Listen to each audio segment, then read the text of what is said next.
September 11th, 2001. On this tragic Tuesday morning, terrorists attacked the United States. Nearly 3,000 innocent people lost their lives. The world watched in horror as the events unfolded live on television. The attacks changed the way we view security, travel, and international relations. They marked the beginning of a new era. The world would never be the same.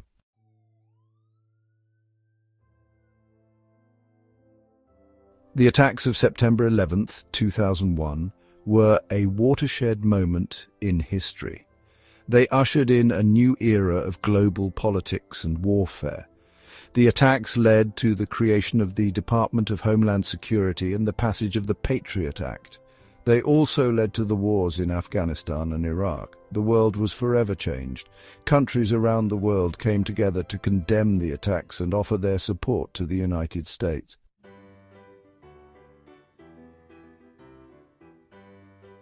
Before the dust settled, the world searched for answers. How could this happen? Who was responsible? The world was united in grief and outrage. The attacks were a stark reminder that the world is a dangerous place.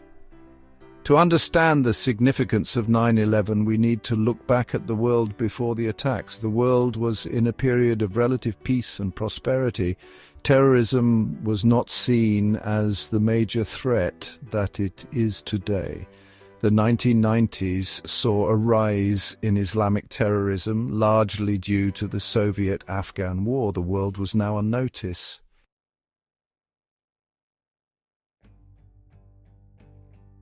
The rise of extremism, particularly Islamic extremism, is a complex issue with deep roots in historical grievances, ideological struggles, and socio-political dynamics.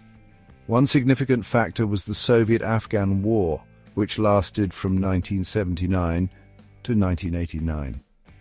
The United States supported the Afghan Mujahideen, who were fighting against the Soviet-backed Afghan government. This support empowered and radicalized some elements within the Mujahideen, who later became instrumental in forming groups like Al-Qaeda. The political and economic instability in the Middle East and North Africa played a significant role in fueling resentment and anger towards the West. This perception of Western imperialism created fertile ground for extremist narratives to take root and spread. Radical clerics and ideologues preached a distorted and violent interpretation of Islam, promoting jihad as a means to achieve their political goals.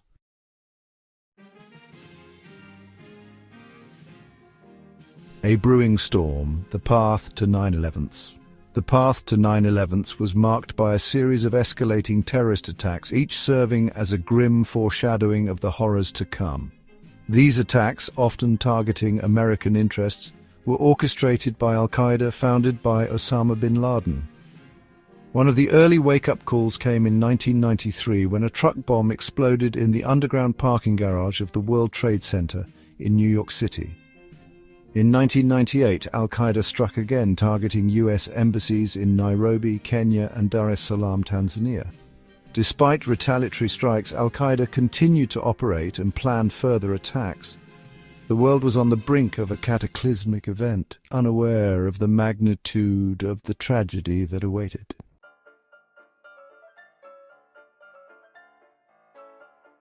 The mastermind and the network faces of terror.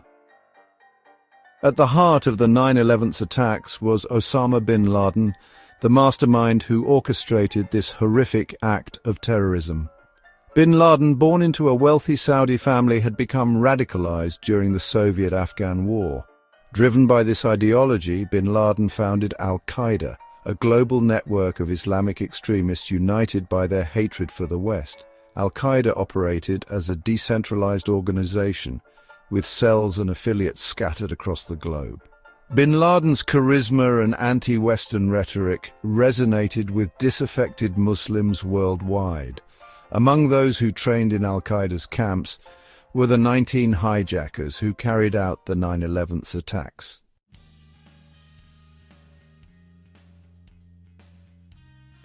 A clear Tuesday morning, the unthinkable unfolds. The morning of September 11th, 2001 dawned clear and bright across the northeastern United States. At 8:46 a.m. Eastern Time, American Airlines Flight 11 crashed into the North Tower of the World Trade Center. News of the crash spread like wildfire, with initial reports suggesting a terrible accident. At 9:03 a.m., United Airlines Flight 175 slammed into the South Tower of the World Trade Center. The world watched in stunned silence as the unthinkable unfolded before their eyes. America was under attack.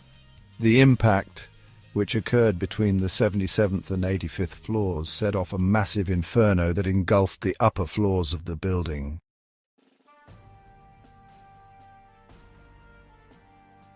Towers fall, America weeps, the World Trade Center attacks. The impact of the second plane left no doubt. This was a deliberate act of terrorism. Panic gripped New York City as people fled the streets, desperately trying to contact loved ones and make sense of the unfolding horror. Inside the World Trade Center, a desperate struggle for survival was taking place. For 59 minutes, the South Tower stood burning, a symbol of the attackers' cruelty and the victims' terror.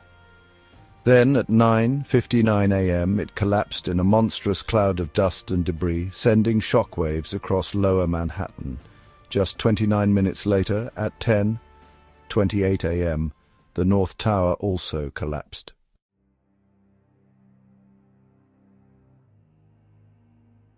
A strike at the heart, the Pentagon under fire. While the world watched in horror as the Twin Towers fell, a third plane, American Airlines Flight 77, was approaching Washington, D.C. At 9:37 a.m., Flight 77 crashed into the western side of the Pentagon. The attack on the Pentagon, the headquarters of the U.S. Department of Defense, struck at the heart of American military power. Despite the significant damage and loss of life, a portion of the Pentagon remained standing, a testament to the building's structural integrity and the resilience of those inside. First responders rushed to the scene, working tirelessly to rescue survivors and extinguish the raging fires. The attack left 184 people dead, including all 64 passengers and crew aboard Flight 77 and 125 individuals inside the building.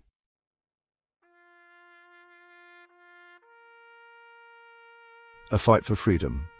The heroism on Flight 93, the fourth and final plane hijacked on September 11, 2001, was United Airlines Flight 93. At 10:03 a.m., Flight 93 crashed into a field near Shanksville, Pennsylvania. Unlike the other three flights, the passengers and crew of Flight 93 fought back against their hijackers. Through phone calls with loved ones, they learned of the attacks on the World Trade Center and the Pentagon. Led by a group of passengers, they stormed the cockpit, determined to regain control of the plane. Their courageous actions prevented the hijackers from reaching their intended target, saving countless lives.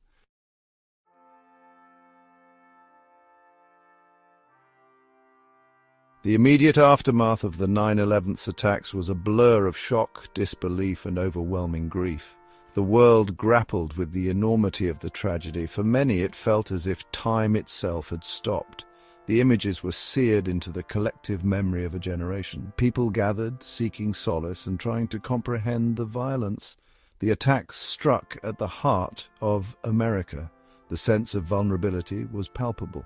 International reaction was swift and unanimous in its condemnation. World leaders expressed their condolences and support. The attacks were seen as an assault on the international order. The outpouring of grief and support was global. Ordinary citizens expressed their solidarity. Candlelight vigils were held worldwide, offering hope for a peaceful future.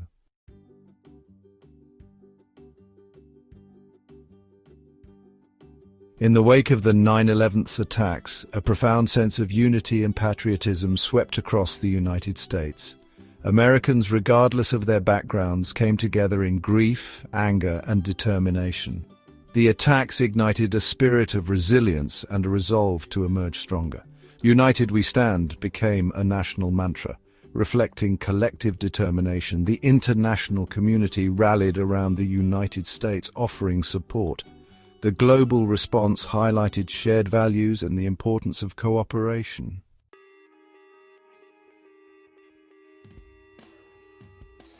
The 9/11 attacks marked a turning point in American foreign policy, ushering in the War on Terror. The Bush administration vowed to hunt down those responsible and dismantle their networks. The US embraced a more assertive foreign policy, prioritizing the elimination of perceived threats.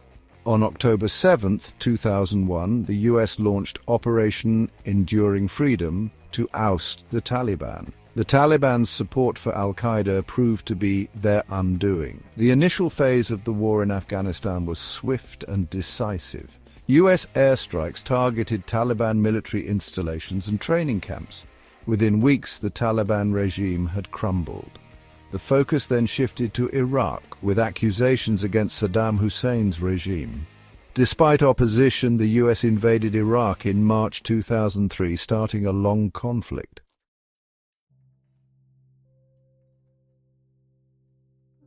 The 9/11 attacks sent shockwaves through the global security landscape, prompting an unprecedented overhaul of security measures and intelligence sharing practices worldwide. The attacks exposed vulnerabilities that had long been ignored or underestimated, forcing nations to confront the reality of a new kind of enemy, one that operated in the shadows, exploited open societies, and showed no regard for human life. Airports, once symbols of global connectivity and freedom of movement, transformed into fortresses of security. Enhanced screening procedures, including body scanners, explosive detection systems, and more stringent baggage inspections, became the norm, adding layers of complexity and inconvenience to air travel. The Transportation Security Administration, or TSA, was created in the United States, tasked with enhancing security protocols and screening passengers and baggage at airports nationwide. Beyond airports, security measures were heightened at government buildings, transportation hubs, and public spaces around the world. Concrete barriers, surveillance cameras, and armed guards became ubiquitous reminders of the ever-present threat of terrorism. Intelligence agencies, both domestic and international, were given expanded powers and resources to monitor communications, track suspects, and thwart potential attacks. The 9/11 attacks also ushered in an era of unprecedented international cooperation on security matters.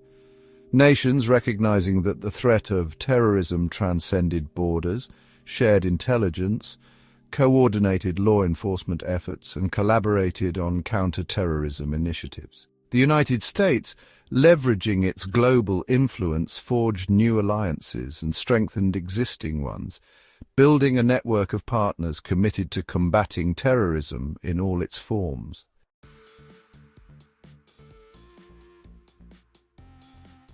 The War on Terror, while driven by legitimate security concerns, came at a cost, particularly in the realm of civil liberties.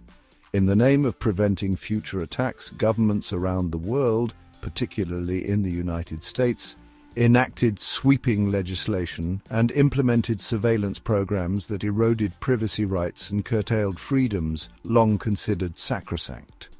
The balance between security and liberty, a cornerstone of democratic societies, shifted, with security often taking precedence over individual rights. In the United States, the Patriot Act, passed just weeks after the 9/11 attacks, granted law enforcement agencies broad powers to conduct surveillance, detain suspects without charge, and access personal records without warrants. The act, while touted as a necessary tool to combat terrorism, drew sharp criticism from civil liberties groups who argued that it violated fundamental constitutional rights and created a climate of fear and suspicion. Beyond the Patriot Act, the U.S. government, under the auspices of the National Security Agency, or NSA, implemented mass surveillance programs that collected vast amounts of data on American citizens, including phone records, emails, and internet browsing history. These programs, conducted in secret and without judicial oversight, raised serious concerns about government overreach and the erosion of privacy in the digital age. The erosion of civil liberties was not limited to the United States. Governments around the world, often citing the need to combat terrorism, enacted similar laws and implemented similar surveillance programs, often with little public debate or transparency. The chilling effect on free speech, freedom of association, and freedom of movement was felt by many, raising concerns about the long-term implications for democratic values and the rule of law.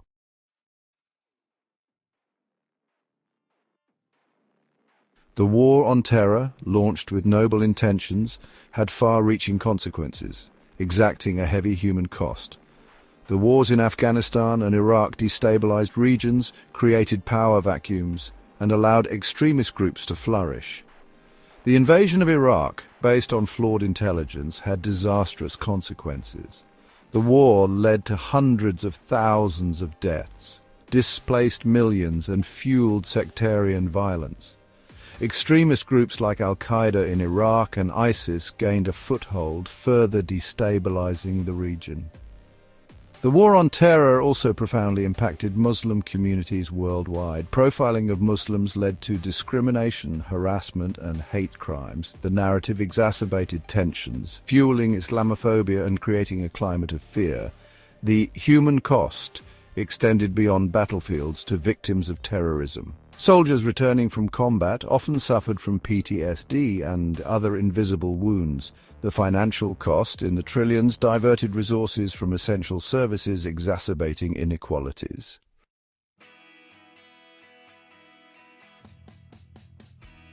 But 20 years have passed since the horrific events of September 11, 2001. The attacks reshaped global security and left an indelible mark on humanity. The world today, from heightened airport security to debates on civil liberties, is linked to 9/11. The attacks forced a reassessment of security, highlighting vulnerability to terrorism. Amidst challenges, 9/11's legacy holds lessons of resilience, unity, and the human spirit. As we remember the victims and honor the heroes, let us build a more peaceful world.